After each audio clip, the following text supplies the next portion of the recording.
Tiago 1, 13 e 14. A Bíblia diz assim: mas cada um é tentado quando atraído e engodado pela sua própria concupiscência. A palavra concupiscência, ela está ligada ao desejo. Quando você deseja algo muito, você passa a ter uma probabilidade enorme de ser tentado em cima daquilo. Depois de havendo a concupiscência concebida, o desejo concebido, dá à luz o pecado, e o pecado sendo consumado, ele gera a morte. 1 Coríntios capítulo 10, verso 13, a Bíblia diz: não vos sobreveio tentação, provação, que não fosse humana. Esse negócio de dizer, pastor, foi além do que eu podia suportar, errado. Você está equivocado. Deus jamais permitiria algo que você não estivesse pronto para prevalecer e superar. Então, pastor, não aguentei, foi além das minhas forças. Isso contraria o que está descrito nesse texto, 1 Coríntios capítulo 10, verso 13. Quando a Bíblia diz, não vos sobreveio tentação, provação, que não fosse humana, que você não desse conta, porque junto com ela o Senhor proverá o quê? O livramento.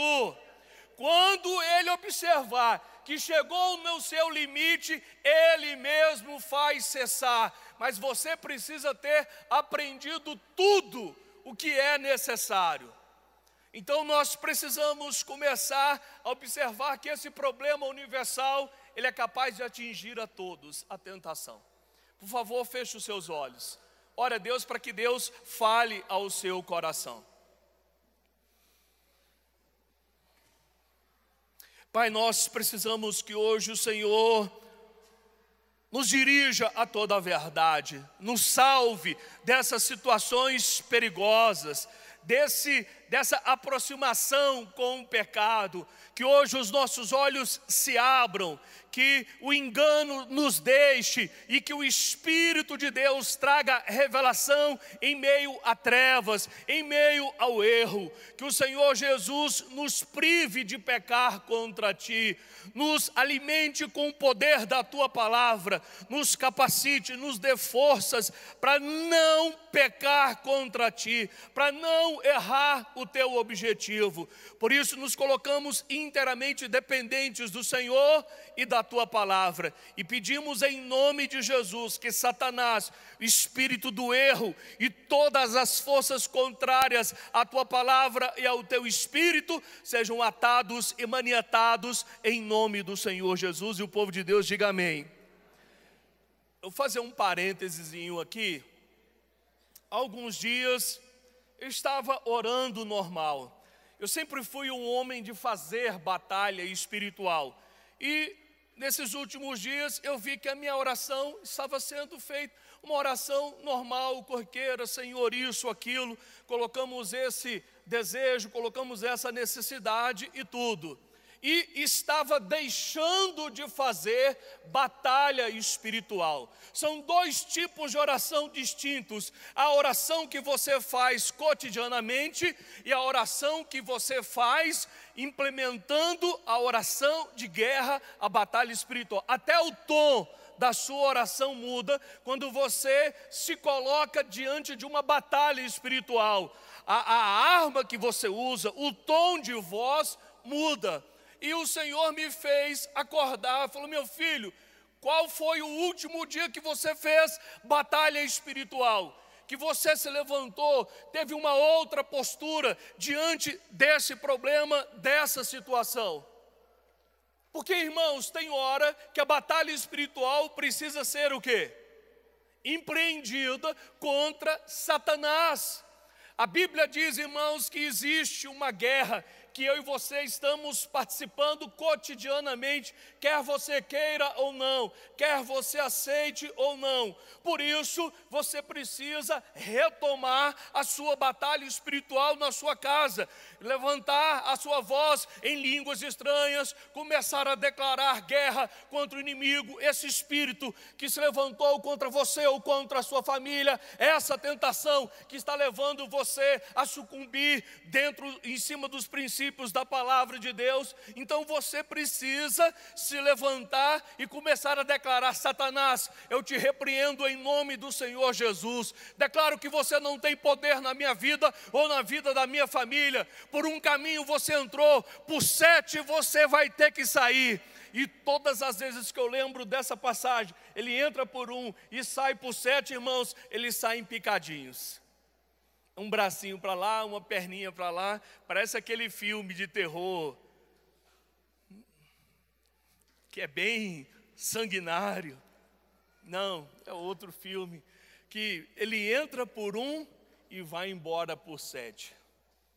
Você começou a declarar isso contra ele? Você está vivendo uma luta ou interior, ou emocional, ou financeira? Gente, é claro que tudo isso tem um fundo espiritual. Senhor, me abençoa. Isso é oração de uma pessoa recém-convertida. Depois que você amadurece, cresce, desenvolve, você precisa começar a amadurecer também as suas orações e começar a lembrar do que a palavra de Deus diz que você tem que fazer. E a batalha espiritual é uma das palavras de ordem do nosso Senhor contra as astutas ciladas de Satanás. Por isso eu quero deixar hoje essa recomendação, que você se levante em batalha espiritual todos os dias. Erga a sua voz, declare a sua vitória, declare a palavra de Deus contra aquilo que você quer ver desfeito, e declare a palavra de Deus diante daquilo que você quer ver edificado. A Bíblia diz, irmãos, que a tentação ela tem o objetivo de induzir você ao erro. Satanás é a maior fonte da tentação que eu e você conhecemos. A partir do seu nome, ele é tentador, homicida, pai da mentira, diabo, que significa acusador ou difamador. A Bíblia diz em 1 João capítulo 1, capítulo 2, verso 16, porque tudo que há no mundo, a concupiscência da carne, a concupiscência dos olhos e a soberba da vida, não é do Pai, mas é do mundo. Lembrando que concupiscência está ligada ao desejo. Vamos então reconfigurar esse texto, porque tudo que há no mundo, o desejo da carne, o desejo dos olhos e a soberba da vida, não é do Pai, mas ela é do mundo. É importante frisar, irmãos, mais uma vez, porque tem gente que se desespera, tem gente que passa a morrer de véspera porque está sofrendo uma tentação. Tentação não é e nunca foi pecado. Ela só passa a ser pecado quando você cede a ela, quando você faz o que ela está querendo que você faça. A Bíblia diz que Jesus foi tentado no deserto e sofreu terrivelmente. Irmãos, e para você começar a entender como a tentação funciona, ela geralmente vai vir na sua fragilidade ou na sua necessidade. Sempre ela vai tentar atuar na sua fragilidade ou na sua necessidade. A Bíblia diz que Jesus estava em um deserto, em jejum.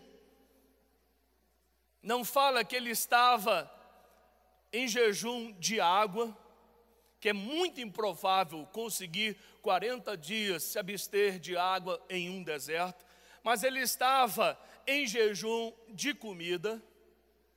E a Bíblia diz que Satanás chega para ele na sua necessidade, na sua fragilidade. Imagine uma pessoa com fome, com necessidade de alimento, chega o inimigo e diz para ele: se você de fato és o Filho de Deus, diga que essas pedras se transformem em pães e mate sua fome, sua necessidade. O que o inimigo está propondo para você? Seu marido não gosta de você? Traia. É melhor você procurar outra pessoa do que viver casado assim a vida inteira. Arrume alguém que te dê valor, que considere você, que ache você bonita, que elogie você. Ele vai atuar nas suas maiores necessidades.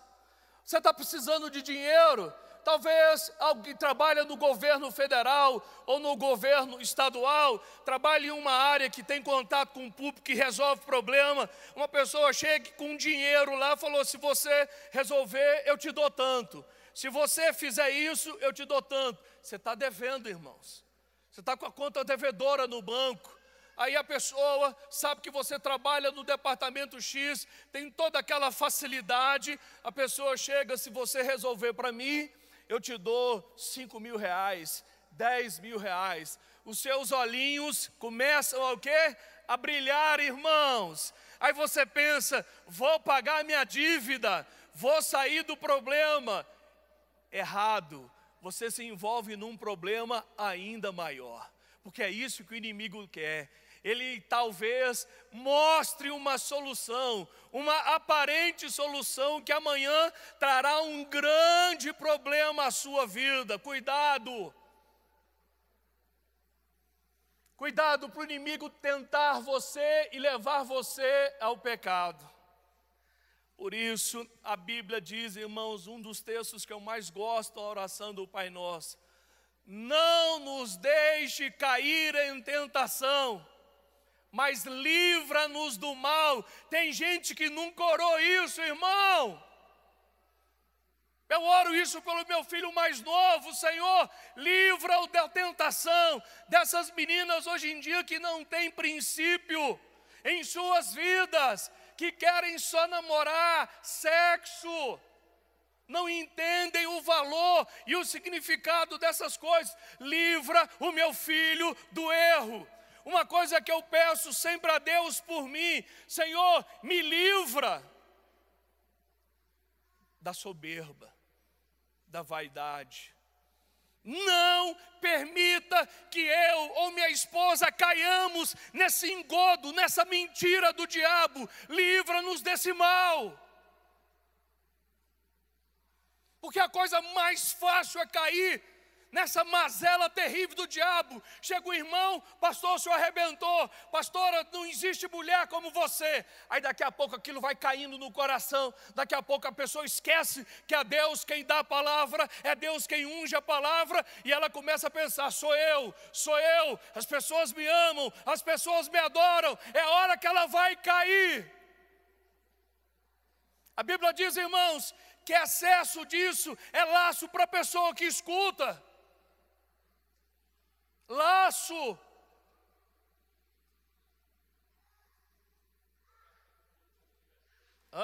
O homem é provado pelos louvores que recebe.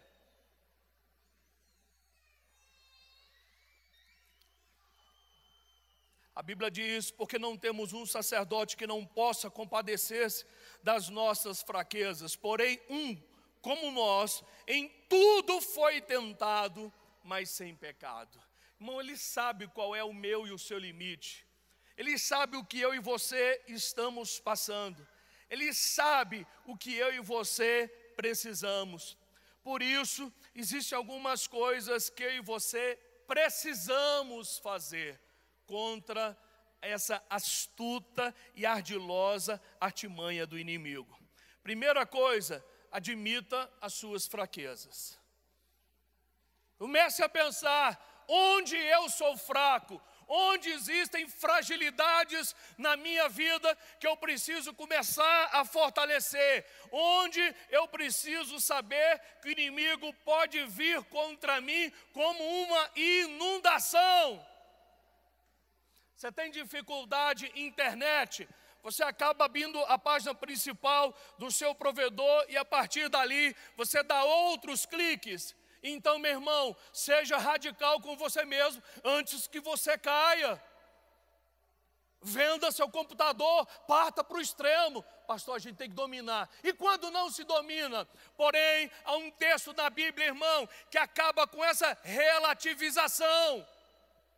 Tem muito crente relativizando tudo. Não tem nada a ver. A gente tem que exercer domínio próprio. Tem, mas quando não se tem domínio próprio, faz o que com isso? Você vai esperar cair para tomar uma decisão? É como todo ditado diz, que brasileiro, irmão, só toma uma decisão depois que o ladrão entra. Depois que o ladrão entra, você põe uma fechadura, você põe grade na janela, você põe segurança, você põe alarme, você põe isso, aquilo, depois que o ladrão entra, depois do leite derramado. Porém, você precisa saber onde estão as suas fragilidades. Mas a Bíblia diz, foge de toda aparência do mal. Foge, corre de toda aparência, parece, não está falando do mal em si, propriamente do mal. A Bíblia está dizendo, ei, foge, corra léguas do que parece mal, diga, parece. Denorex, parece, mas não é. Cuidado, irmão, nessa aí muita gente caiu, porque não fugiu. Uma coisa que até hoje, irmãos, você nunca me viu num bar tomando água nem refrigerante. Sabe por quê? Eu posso entrar ali para beber água. E pode ter alguns corações malignos, maliciosos. Ninguém vai saber que eu entrei ali para pedir um copo d'água, vai? O pastor deve estar bebendo. Ele prega na igreja, agora está bebendo aí. Você não viu nada, só me viu no bar. A primeira ideia que vem ao seu coração é que eu estava bebendo. E se eu estiver tomando uma Guaraná Antártica, cor de cerveja, aí eu estava com aquele copinho de també, aquele copozinho famoso, modelinho, copinho americano. Eu estou lá tomando um guaranazinho lá, já acabou a garrafa, só sobrou o copo, aí o Ed me vê lá, negão. Aí você vai pensar o quê? O pastor deve estar, com certeza o pastor está tomando uma baré. Eu me nego a acreditar que ele está tomando uma Antártica, uma Heineken. Pastor, como é que o senhor sabe? Eu não sou burro, irmão. Eu sei o nome das coisas. Eu só não bebo, mas sei o nome. Você ia pensar que eu estava tomando o quê? Uma Guaraná ou uma cerveja? Guaraná?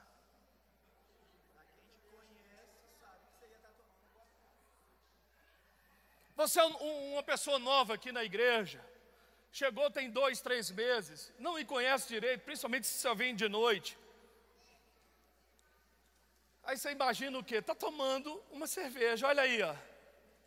Então, irmão, sabe o que eu faço? Eu prefiro ficar com sede, com a boca pregando, mas eu jamais entrarei num bar, nem para pedir água.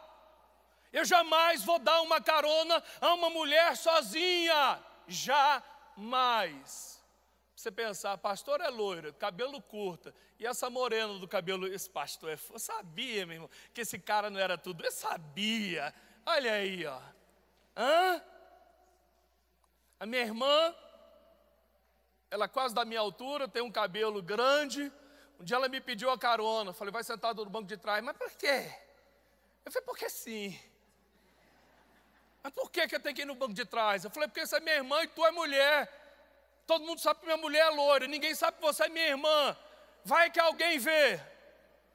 Quase que eu mandei ela de Uber, irmãos, mas a humilhação ia ser tão grande. Eu falei, vai no banco de trás. Eu te levo no banco de trás. Aí você pode pensar radicalismo. Irmão, foge da aparência do mal. Um dia uma mulher, quando a igreja ainda era pequena, no subsolo, eu cumprimentava as pessoas à porta no final dos domingos de noite. A mulher, vem cá, pastor Marcos, agora a gente não usa mais gravata. Ela ficava assim, pastor, por que a gente não pode te dar 3 beijinhos e segurando a minha gravata assim? Eu falei, irmã, solta a minha gravata. Oi, pastor, na outra igreja meu pastor deixava a gente abraçar e beijar. Falei, eu não, irmão. Irmã, eu não gosto disso, aí tem direito. Falei, nossa, pastor. Falei, irmã, Deus te abençoe. Próximo.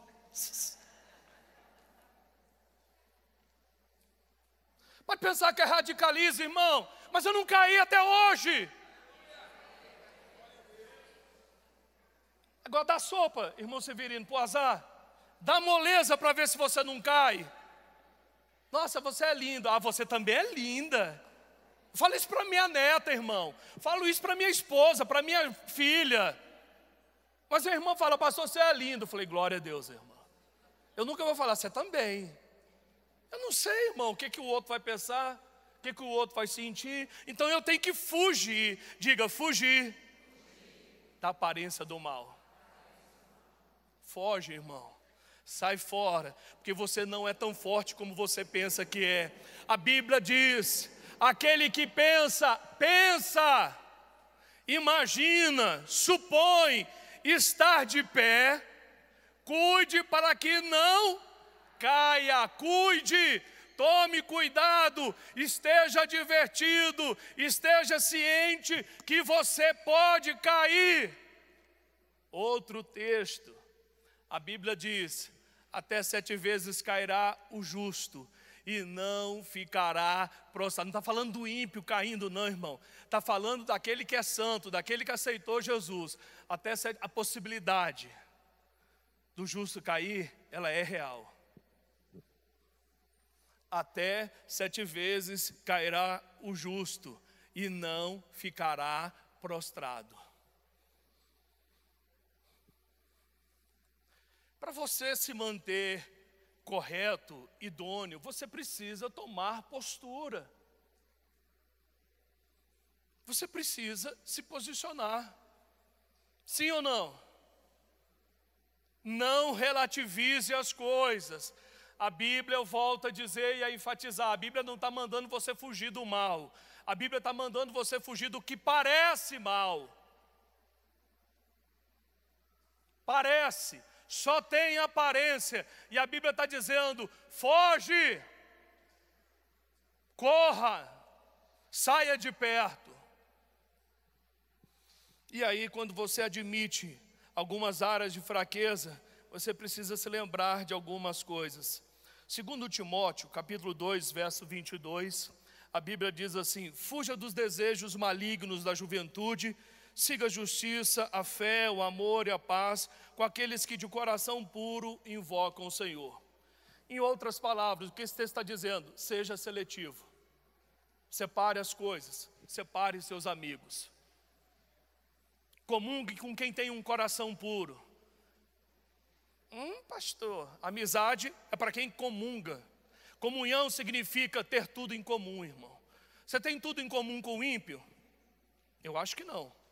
Os valores são diferentes. A Bíblia diz, observe o que eu estou dizendo sua Bíblia. As más conversações corrompem, diz o quê? Corrompe os bons costumes. Você vai ouvir uma vez, aquilo vai soar mal, a segunda não tão mal, a terceira talvez possa se estabelecer como valor na sua vida. É isso que a televisão, é isso que as novelas tentam imprimir, irmãos. O homossexualismo, que hoje não tem problema nenhum em beijar uma pessoa do mesmo sexo, em ficar com uma pessoa do mesmo sexo, nenhum. Ela está passando isso como verdade, como valor. E você pode ver que aumentaram o número de pessoas que repetem essa situação. Porque a televisão está tentando fazer com que isso seja incorporado como algo normal, natural. As más conversações corrompem os bons costumes. Ela vai corromper os seus valores, o que você acredita que é certo. Cuidado, por isso, não ande com essas pessoas cujos valores são opostos aos seus. Há um ditado popular que diz, diga com quem você anda, que eu direi quem você é.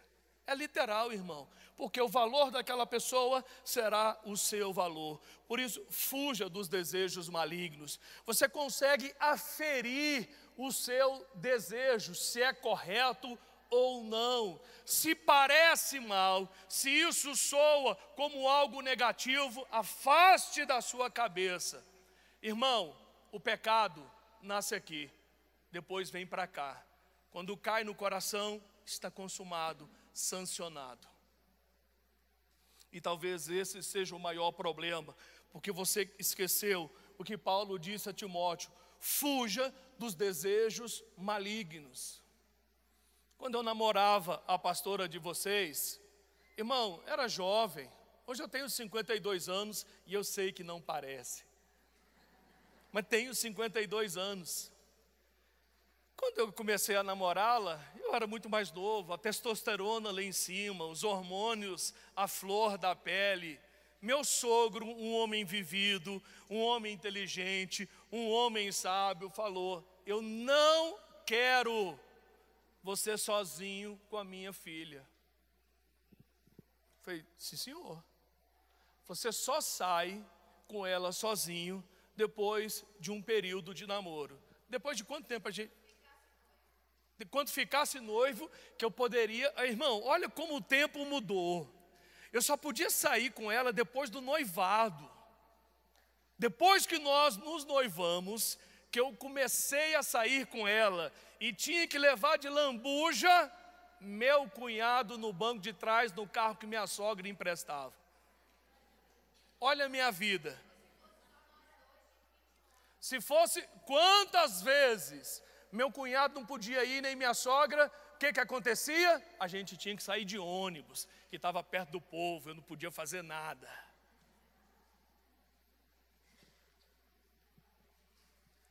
Um mês antes de eu me casar,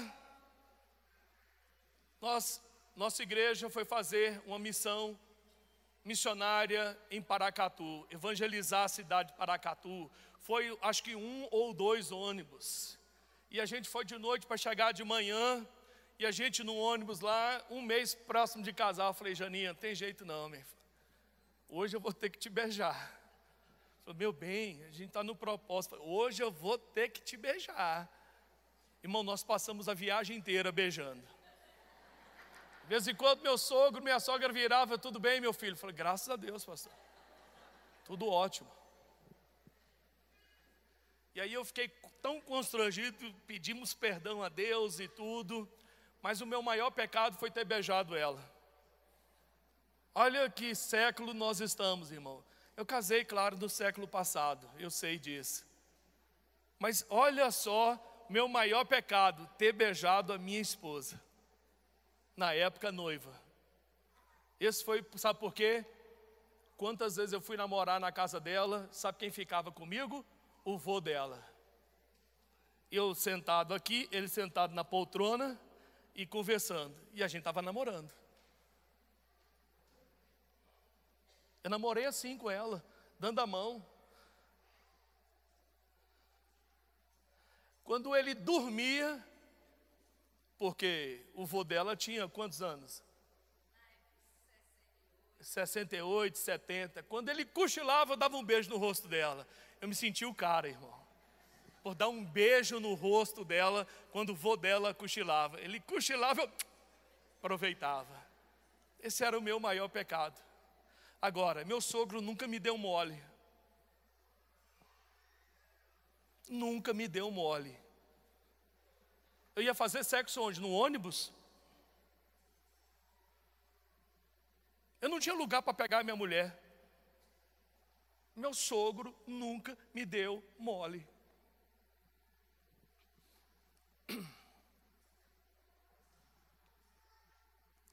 Ei, irmão, não dê mole para o seu genro, não. Você é homem, pode pecar, não dê mole a ele.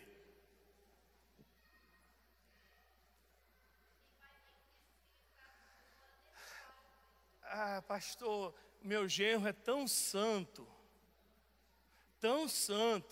que ele fica dentro do quarto da minha filha, não escuto nada. Parece que eles nem conversam, hoje em dia eles nem conversam. Aham.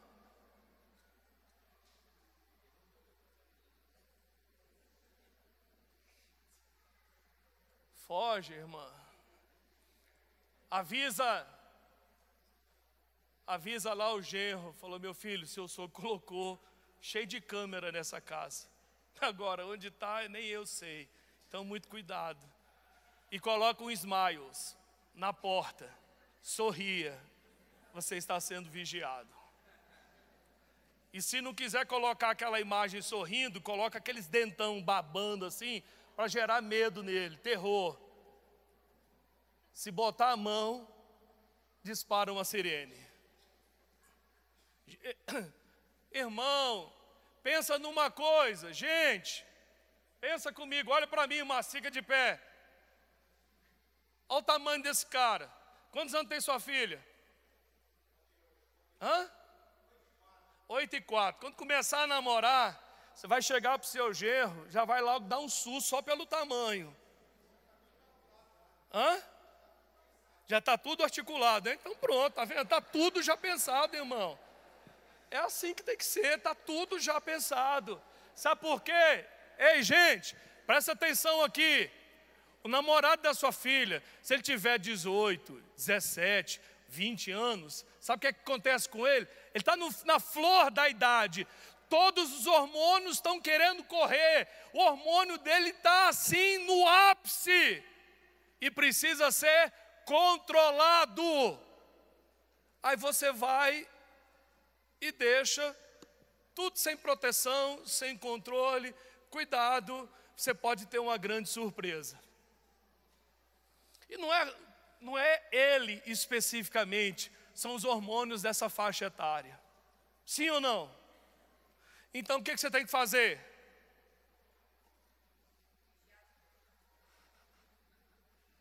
Lupa neles, irmão. Lupa. Aquele que aumenta mesmo.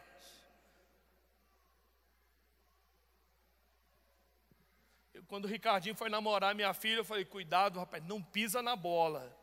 Porque se tu pisar, tu vai apanhar de 3. Aqui em casa eu tenho 2 homens.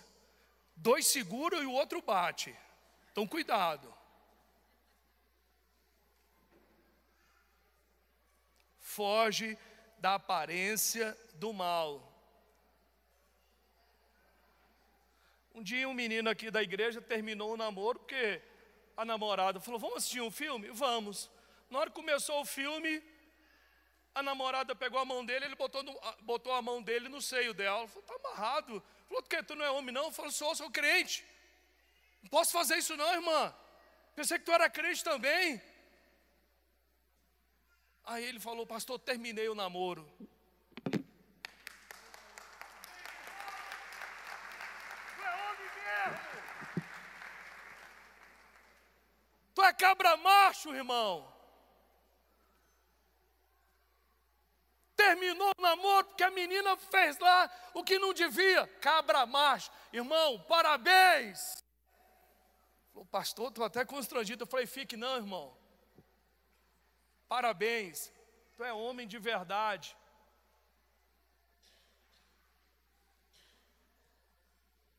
Foge da aparência do mal, irmão. Hoje em dia tem 2 crentes namorando, você não sabe se é 2 pessoas ou uma. E para encerrar nesse primeiro tópico aqui, foge da aparência do mal. Vem cá, meu bem. Por favor. Vem cá, é pipoqueiro. Aí estava o irmão no portão da igreja.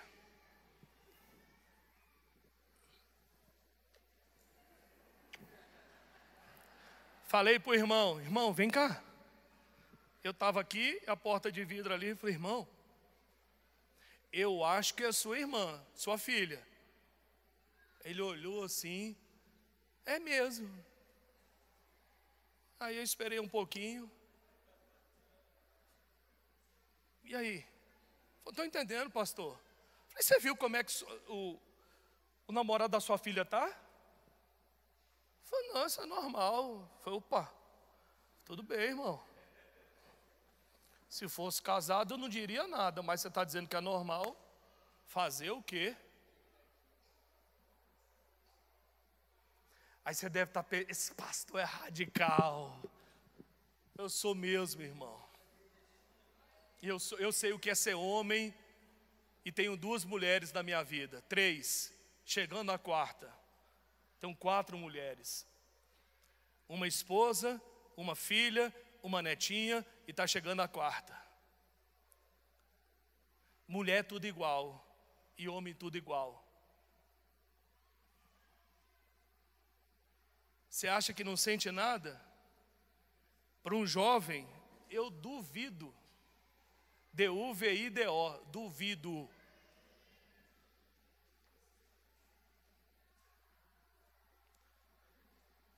Fosse comigo, eu chegava por trás, dava uma banda.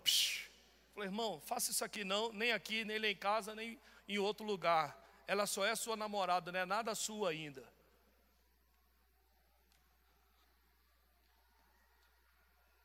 Ei, Márcio, fica de pé de novo. Irmão, olha o tamanho. Primeiro dia que o cara vai chegar para pedir namoro, ver um homem desse tamanho, o cara até gela. Se ele viesse pedir para namorar, ele falou, não, vim só conhecer. Você tem que entender que você tem que salvar seus filhos de situações inconvenientes. Salve. Faça eles fugirem da aparência do mal. Não é do mal propriamente, é da aparência, do que parece. Ei, foge. Você está perto de ser ludibriado. Alguém vai te dar um valor que não é devido. Foge, irmão. Não se encontre com essa pessoa. Para encerrar,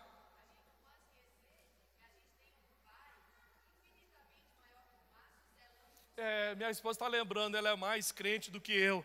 Ela está lembrando que além do Márcio tem Deus, irmão, que é maior do que ele. E pensa o que ele vai fazer contra aqueles filhos que fazem coisas erradas. Aí para encerrar, para você falar mesmo que eu sou radical, não tem problema, eu te perdoo. Um dia uma menininha me mandou um WhatsApp. Oi, pastor, foi maravilhoso ontem e tal. Eu não respondi o WhatsApp dela, mostrei para minha esposa e depois fiz minha esposa retornar. Ô filhinha, obrigado, quando você quiser falar, para que depois isso não configure num problema maior. Irmão, toda prevenção é pouco ainda. Para que depois o diabo não incite uma pessoa, coloque no coração dela, falou, está assediando moralmente. Pastor, o que é isso? Esse é o mundo que nós vivemos, irmãos. O diabo é astuto. O diabo quer nos levar ao erro. Então, muito cuidado, preste atenção no que você fala, no que você posta, no que você faz. Você pode estar sendo levado, dia após dia, ao erro.